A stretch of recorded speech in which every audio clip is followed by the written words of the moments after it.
James brings Emily to the hospital after a long night. His mother, Linda, arrives unexpectedly and creates a dramatic scene, accusing James of making poor life choices. Tensions rise, and James storms out. Linda then confides in Emily, hinting at a hidden side to James that she believes Emily is unaware of. What secrets is Linda hiding about James? What did Dr. Wright actually tell Linda and Mark? What does Linda intend to do to prevent James from ruining his life? How will Emily react to Linda's revelations? Will this family drama derail James and Emily's happiness? "What's going on, Linda?" Emily asked once Mark and James left. "Look, I'll be frank," Linda started. "James and that girl, they're not right for each other. You know that. I know that. I know deep down James knows that. He just wants what he doesn't have." Emily listened as her mother-in-law spoke. While the two weren't particularly close, they were cordial. Linda was particular. They butted heads occasionally, but in general, they had a fine relationship. "Thanks, Linda," Emily said slowly.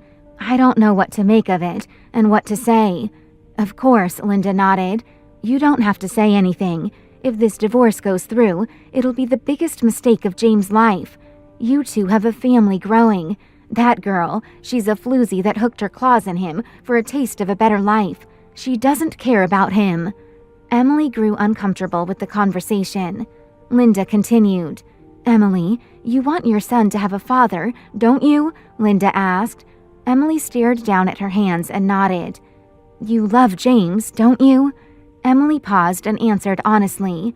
"I don't know, Linda. Sometimes it felt like she loved him more than anyone. Sometimes she wanted to be as far away from him as possible." Linda nodded. "I understand. That's perfectly understandable. Marriage is long, Emily. There will be ups and downs if you want to build a family. This can either end what you and James built, or be a small blip.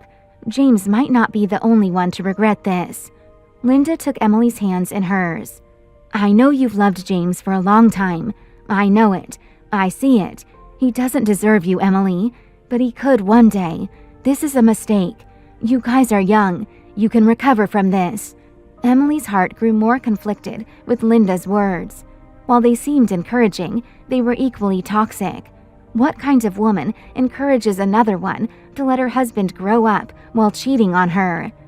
"Thanks, Linda," Emily said quietly. "I have a lot to think about." Linda nodded and let go of Emily's hands. "Emily, fight for the relationship. If you need anything, don't hesitate. We can win this." Linda helped Emily up. "I have to use the restroom, actually. I'll be out there in a sec," Emily said. "Will you be all right?" Linda asked. "I'll be fine," Emily smiled. Emily went into the suite's restroom. Despite what had been happening, there were perks of marrying into the Taylor family, like first-class pregnancy suites at the best hospitals, and the head physician just a phone call away. Emily caught a glimpse of herself in the mirror.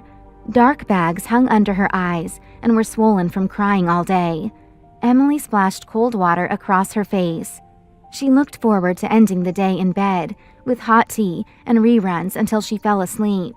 Emily opened the restroom door and headed to the suite's door, but she heard raised voices.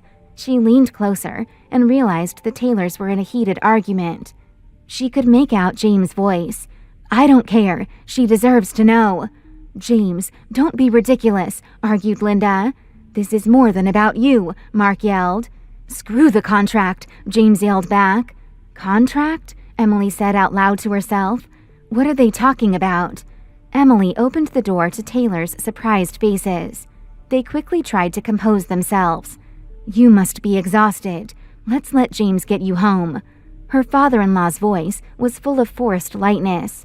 "What about the contract? I know that we initially got married because your grandfather wanted us to, that it's all some old family tradition. I know I'm not going to get anything in the prenup," Emily asked.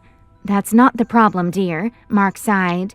"That contract comes with certain obligations, ones that you will have failed to meet if you divorce now. And, well, there will be consequences." A stony silence filled the air as the Taylors looked at one another, then back at Emily. "What the hell is going on?" she thought to herself.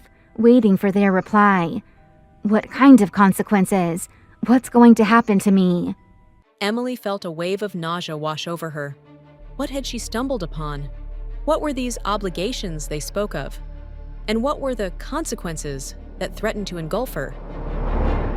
As she looked at the faces of the Taylors, their smiles now seeming like a sinister facade, a chilling realization dawned on her. She had married into a family shrouded in secrets, a family with a dangerous past, and she was now trapped in their web of lies. What dark secrets are the Taylors hiding? Is Emily in more danger than she ever imagined? If you're wondering what happens next, download the Pocket FM app now and listen to the exciting episodes of Sweet Little Lies.